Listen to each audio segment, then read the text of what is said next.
All right, gods and goddesses in training, welcome back to the channel. It is Uncle Makara. All relations. Let's get started today. Today's an incredible new topic where we're all breaking down the hidden codes of our spiritual evolution. Okay. It might be a bit laggy. I'm just going to close a few of the things that are opened up. Okay, great. Gotta change a few of these settings around so you guys can comment. And let me just share this with the tribe.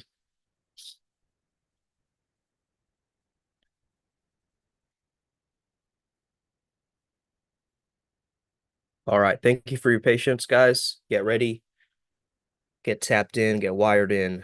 We're about to begin. This is an incredible topic. And wow, I just love teaching so much. I love this process and everything is unfolding as it should.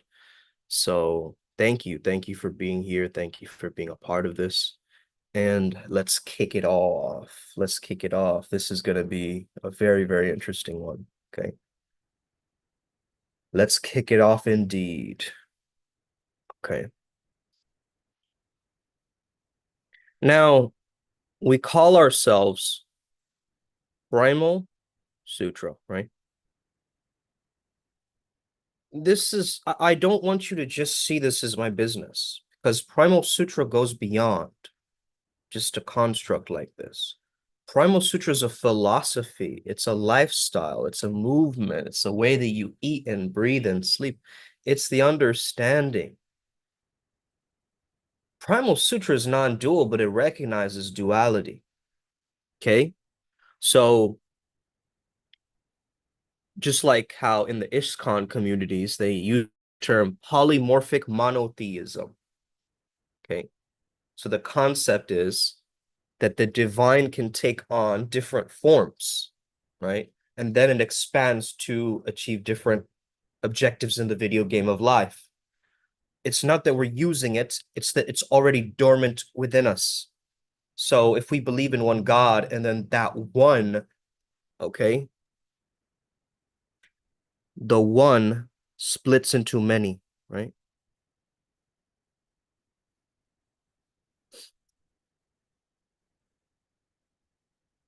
Different fractals, right? Into different consciousnesses. Like Neo in the Matrix, right? Which is, if you flip it around, it's just one, right? If you unscramble the words, it's just one. So you're tapping into this energy of one. And it's a very powerful energy because we can't really deny what's going on. You know what I mean? It's there, so it's there.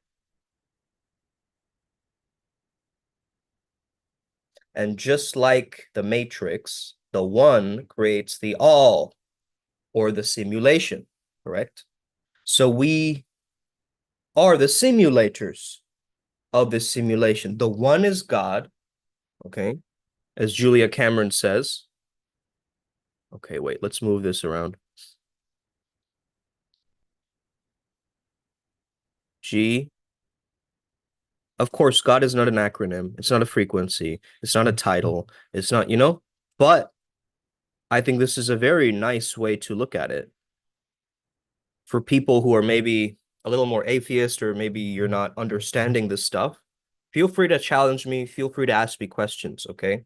The more questions you ask, the better this experience will be for you. Good, orderly direction, okay? The God, good, orderly direction. One observer,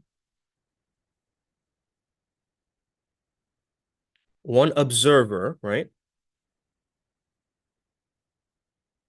And the owner of the energy, then creating the rest.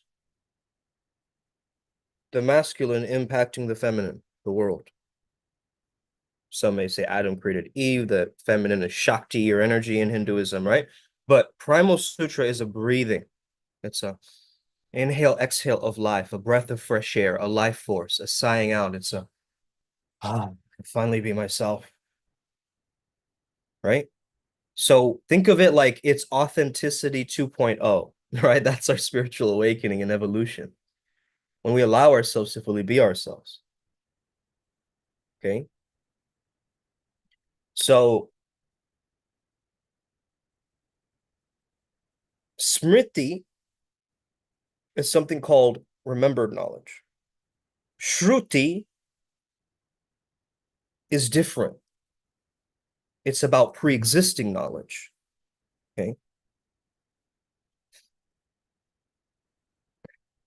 Second, let me share this with my girl too.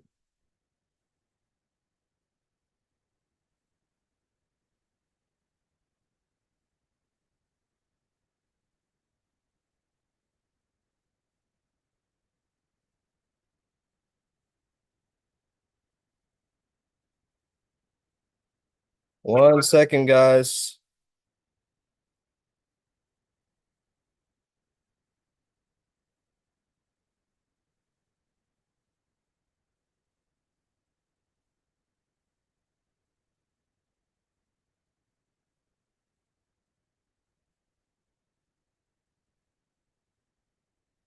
Okay.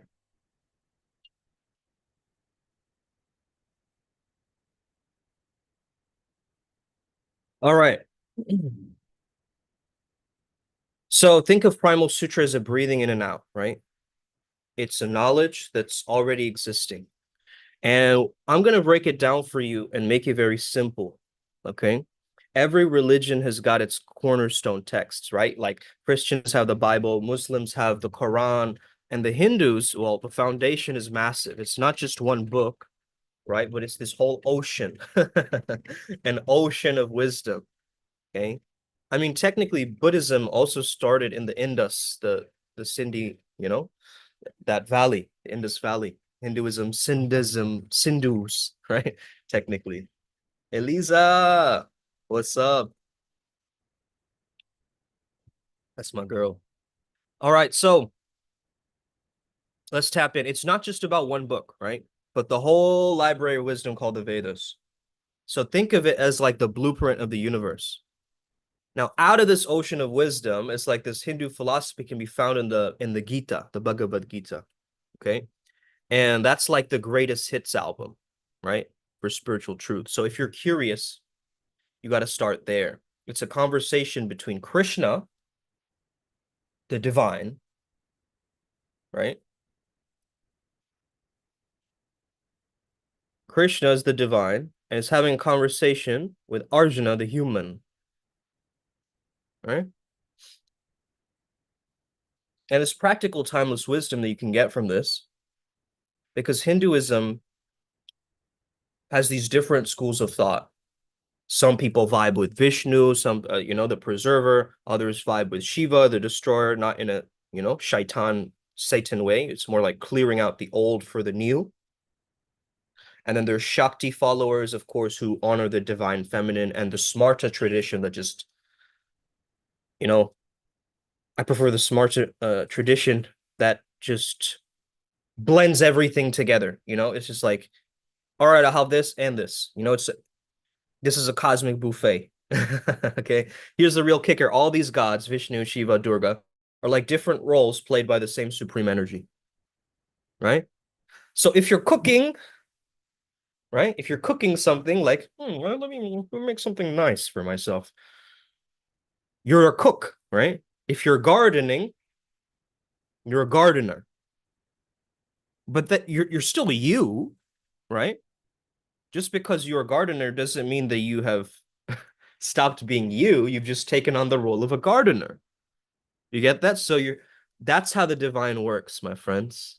It's the same energy, but in different forms. And some people they see all these gods and think, pick your favorite, right? Hinduism is this buffet, but it's all interconnected. So the supreme, whoever calls it what, Krishna, Shiva, whatever resonates, is behind everything. So it's like light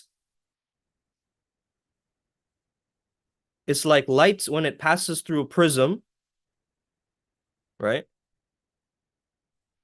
I'm eating some eater. Yeah, exactly. It's like light passing through a prism. It splits into many colors, but it's still one light.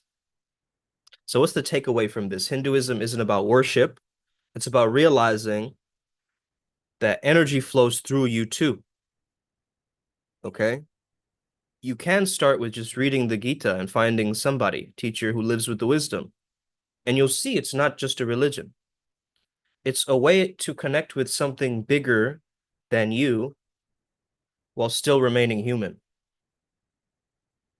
So what does the word sutra mean? We call ourselves Primal Sutra. A sutra can be a thread or a string, kind of like tantra, similar way. It binds or connects.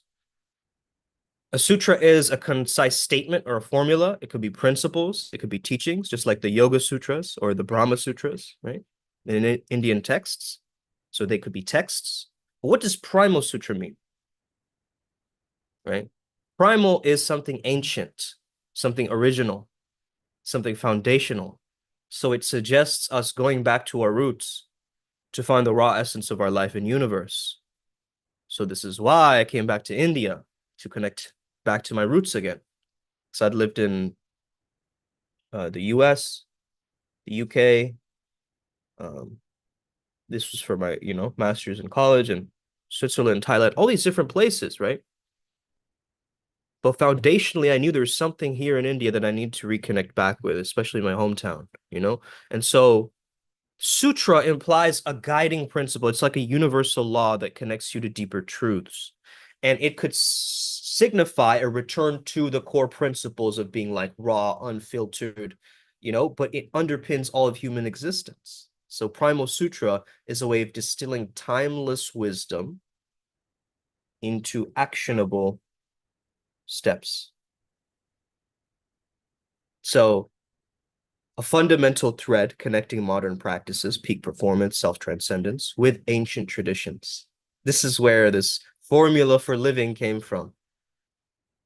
To integrate my raw instinct, my energy, with sutra-like or structure and refined teachings. Okay? Hold on. Someone is booking me for work today. Hold on. Busy man. All right.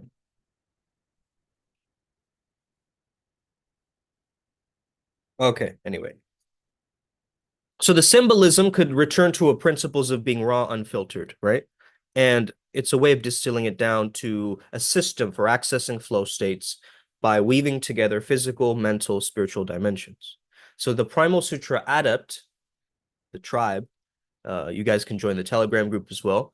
The Primal Sutra Adept is the one who mediates between polar extremes, creating this balance between ethereal and material world. Okay. Now, for some of the men listening, you know, you need to retain your energy sometimes, your potency, your Shakti. Fortunately, that's found in your semen. Okay. No nut November. Okay. So it nourishes the body, the brain tissues, the different it's like one drop is like 40 drops of blood, right? So if you keep losing it over and over every day, you're going to get very old very fast. It's going to make you senile, right? The chief agitator we all have is the sex desire. And it's just like in marriage or something, it's disciplined, right? Or there's order around it. So there's a sutra around it so that you can take a stand for the spiritual life. But love is not dependent on just the physical, of course. As a monk, you're spreading your seed differently. Like I'm spreading my seed through the seed of wisdom as well, right? Doesn't mean I don't get, turned on or whatever. It's like, what is it that I can? This is a question that I asked myself. Okay. It's from this Hindu sage. I was watching this interview the other day, but he's African, right? So an African guy, right, who's learned from Prabhupada, right, the ISKCON guy, and he said this, and it's so beautiful, so beautiful. What is it I can do that death can't take away,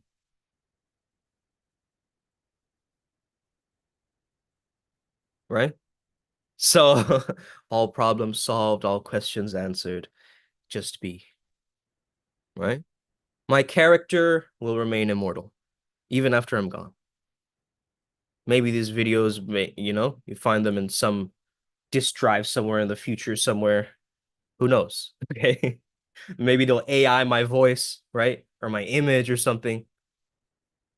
Whatever they do. That's just my energy being manifested in different forms. This is the metaphor I want you to use for the divine. Milk and yogurt, okay? Milk becomes yogurt, but the yogurt is not separate from its origin. It's still a milk product. But the yogurt cannot become the milk again after it's got, the acid or whatever. So milk, yogurt, butter, cheese is still unique function and purpose, but they're still expressions of the same source, right? Beautiful. I'm hungry, right? No, I just ate. The supreme God to demigods, from personal forms to impersonal energy, all emanates from the supreme or ultimate reality, the inconceivable one and different. This is my best Vedic, okay, is Sanskrit, okay, don't mind the pronunciation, but Anchintya Bheda, Abheda Tattva. So that's a philosophy that describes God as simultaneously one and different from all creation. So this is a paradox breaker, right? Some of you are going, dang. Everything is God's energy, inseparable from source. Yet each form and being retains its individuality and specific role. So the all-pervading Brahman, the God, the energy, right? What's up, Ryan G? And then you have like a sun ray, right? Like a sun ray is part of the sun, but it's still distinct from the sun, right? So creation reflects God's energy, but it does not limit God. So the supreme being remains independent even while pervading everything. Next is like understanding there's many gods and one source. And it's almost like I want you to think of the devas or the demigods managing different aspects of this cosmic operation. Eliza shared with me this beautiful movie called No Solar. You guys should all check it out. Very, very powerful. And it talks about this, how they have ministers, like 72 ministers in this place. And it's such a beautiful understanding of this because really that's it. These demigods are managing these, it's like an organization. So the worship of particular deities reflects a devotee's relationship with specific aspects or facets of the supreme. So they're not competing, but aspects of the one. So even though the gods of Hinduism are like fighting each other, like, there's still certain functions. Just as yogurt serves a purpose that's distinct from milk, both milk products, right?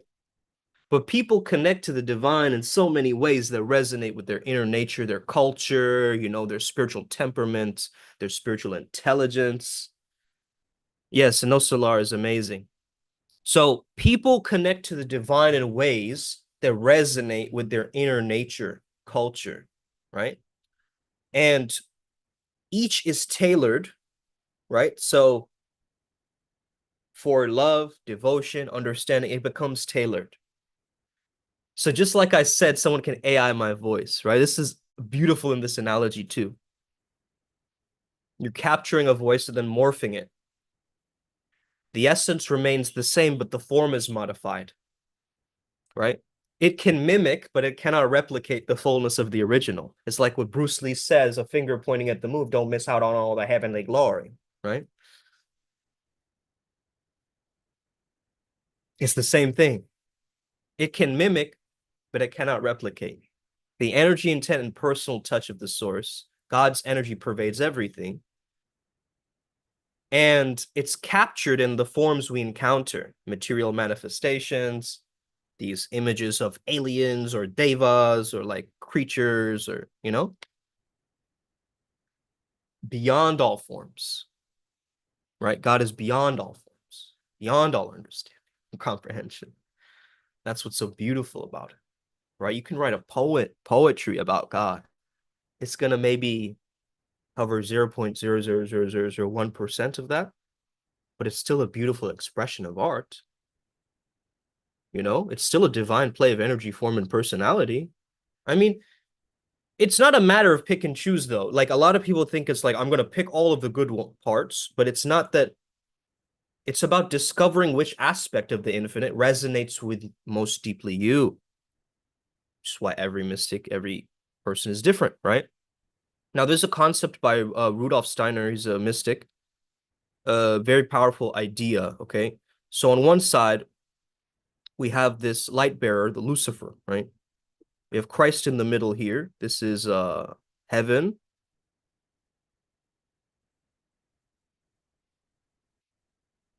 And earth, the cross. I'm drawing it like a cross because, like, you know, heaven and earth meeting as opposed to below. Okay. And on this other side, they have the Zoroastrian energy of the Ahriman or the Satan, whatever, the adversary, right? All right. Your words, yeah. Um, yeah, that again, I have to give Elisa credit for that. We were just talking about this before. So one is this idea of over spiritualization. This is like the dark side of it. There is a positive side of these two, I would say, because I like to look at every positive side. However, this is kind of the shadow aspects. Okay.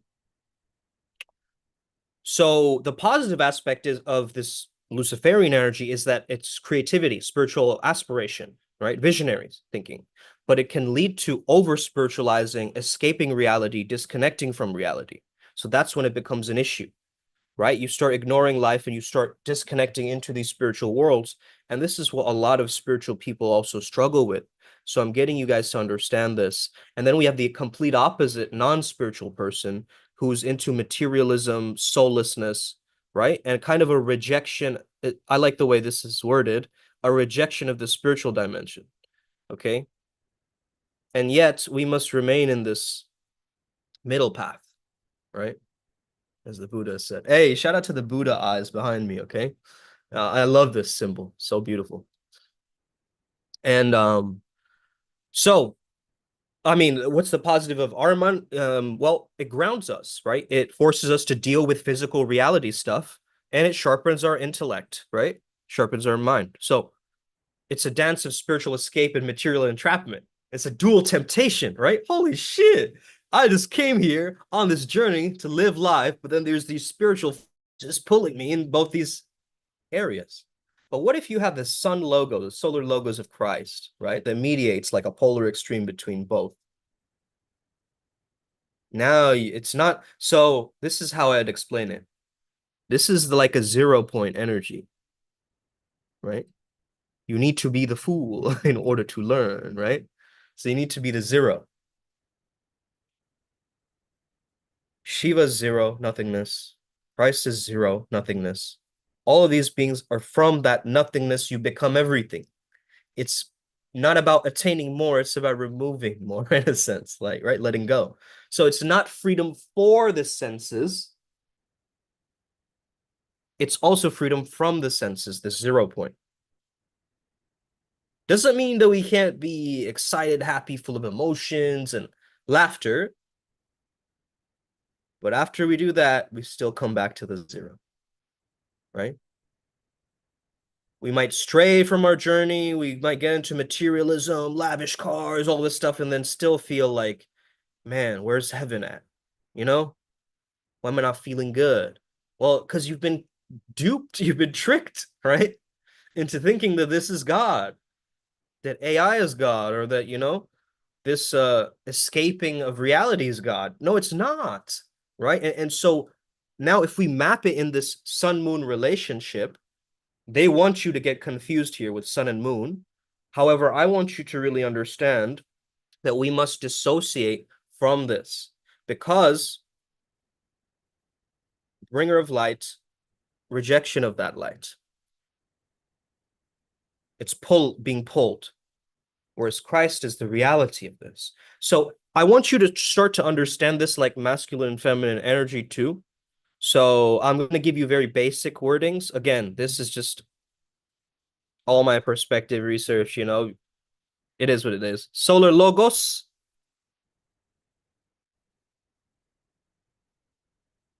and lunar eros. Solar logos is masculine, active, generative, reason, order, structure, enlightenment, clarity, transcendence. Lunar eros is emotion, desire, mystery, the feminine, receptive, magnetic, intuitive, shadow, immanence. Okay. It embodies the internal and personal principles that invite connection and union. So while solar logos creates through light and rationality, solar eros stirs through feeling, passion, right? Pull of the unknown. So while the masculine is very directive and expansive, eros is very radiant, magnetic, immersive, right? So the moon governs the tides and emotions, linking it to eros, the archetype of longing, attraction, creative chaos. But in this dualities, it doesn't oppose the solar logos. They complement each other because it's this beautiful cosmic dance of creation where light and shadow, reason and desire harmonize. Wow, that's beautiful. I don't know where that came from. Reason and desire harmonize.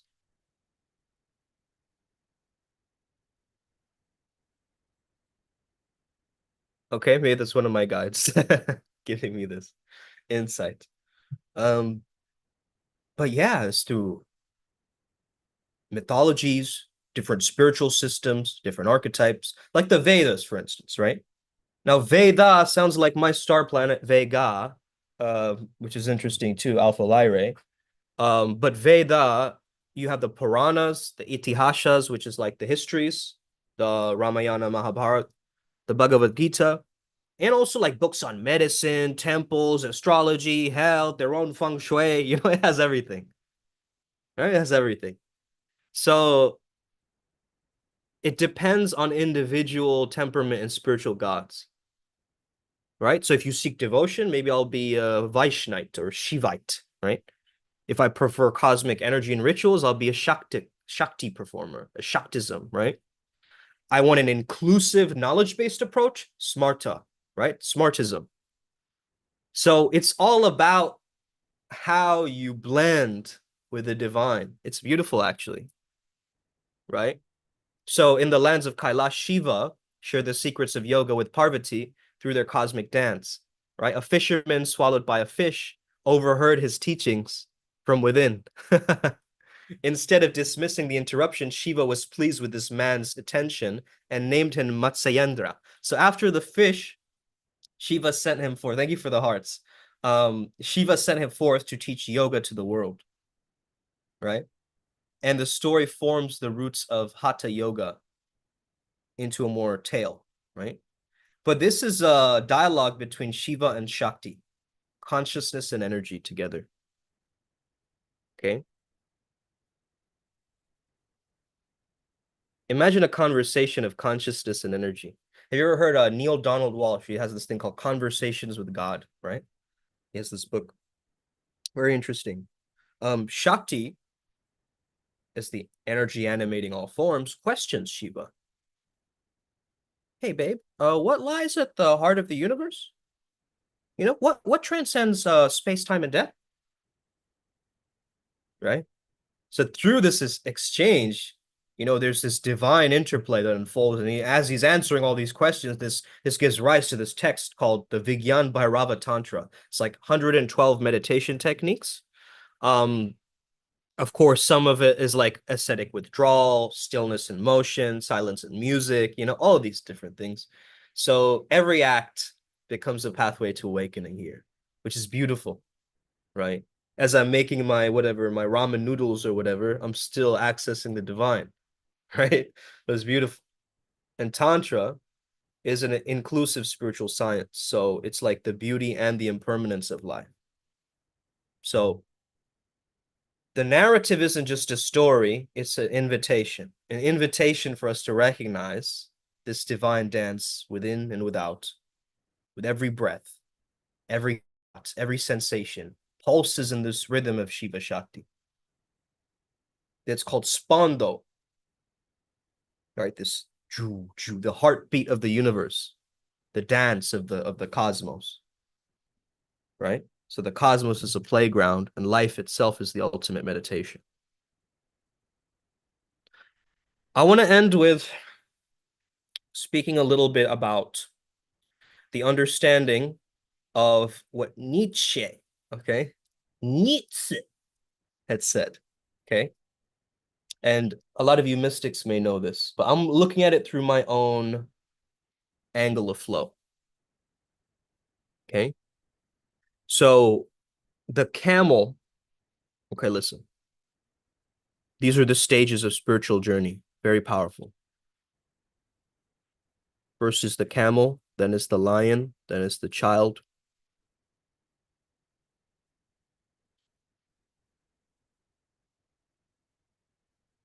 Okay.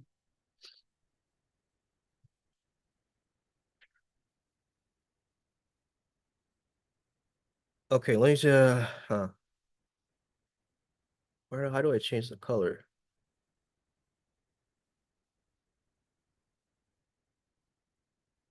Okay, here. All right, so the camel, I would say, is the spirit of acceptance.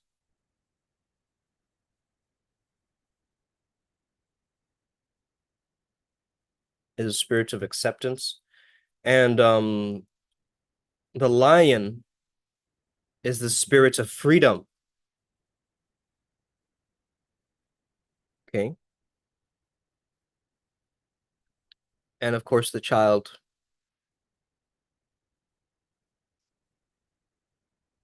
hold on,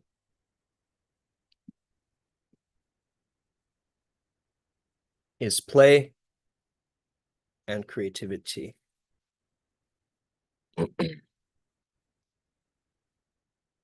So you start your spiritual journey here. Okay.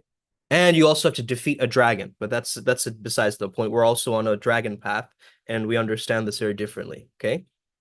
So your soul learns to carry the weight of the world, right? It's gotta endure, persevere, grow strength um through different parts of life. But the camel can also become trapped in its burden, and it starts to mistaken its work or duty for its destiny. This is where a lot of workaholics get stuck in their spiritual path. Yes, you're learning a lot, but it's like, putting it into action. So in this stage, you're just building the foundation, the grit, the resilience to push forward, right? For something greater to emerge. Okay. So the camel whispers, teach me discipline so I can start to ascend. Teach me to have the consistency for this. And when this lion comes in, that spirit, it roars into life, right? It slays the dragon of thou shalt, voices of limitation, conformity, fear. The lion says no more because it's the gatekeeper of transformation. The lion can't create, it can only destroy. This power is, and the stage is to clear your space. It's to clear the space for what? Your true essence to shine, baby. And this is the final alchemy.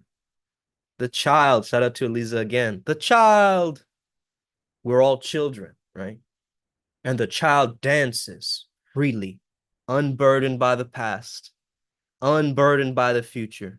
No need to rebel, because what is there to rebel against? Okay. It embraces life with wonder, and it says yes to infinite possibilities. This is where your flow becomes your natural state. You stop striving and you just become. You create not from resistance, from your pain, but from love. from joy. And the child whispers, let me shape the world. Let me be creative. You know, I know the universe flows through me and I'm getting hypnotized by the world and my surroundings, right? Children are in theta waves. So they're in this daydreamy like state, of creation, creativity. So the camel builds strength and through surrender. The lion reclaims freedom through courage. And the child creates beauty. And the most beautiful, the all attractive Krishna, right, is God. So God wants us to create beauty and pure presence beyond beauty in a sense. It's not like physical beauty, it's like five-dimensional beauty, as Rion Kati would say, another mystic, another energy coach, you could say. Each stage of this journey that Nietzsche, okay, describes is vital because a rhythm of life that mirrors the pulse of the universe is exactly this. You do not need to force your transformation because once you align with your natural flow, it just unfolds naturally as a river carving its own path. So trust the dance. Yep, we are all the Lord's kids. Trust the dance, for it's through this metamorphosis, okay, which is the name of our New Zealand event. Hopefully we can get that going soon, okay? We have a lot of people praying for me, including my father, okay? So we know that things are coming from this. Trust the dance, for it's through the metamorphosis that your spirit becomes whole. All right, guys. Beautiful. Thank you so much for tuning in. I hope you all have an incredible rest of your day. Tap in, follow the Telegram group, join the teachings. We have channelings every Monday, and they're very engaging, very powerful. It's kind of like we do it for community service, but if you want the serious help, obviously we have an ADEPS program as well with the superheroes that are part of it. So I thank all of you for tuning in. Have an incredible rest of your day, wherever it is you're tuning in from, and we'll speak soon. I'll see you guys. Let's go. Upward spiral, gang, gang, gang.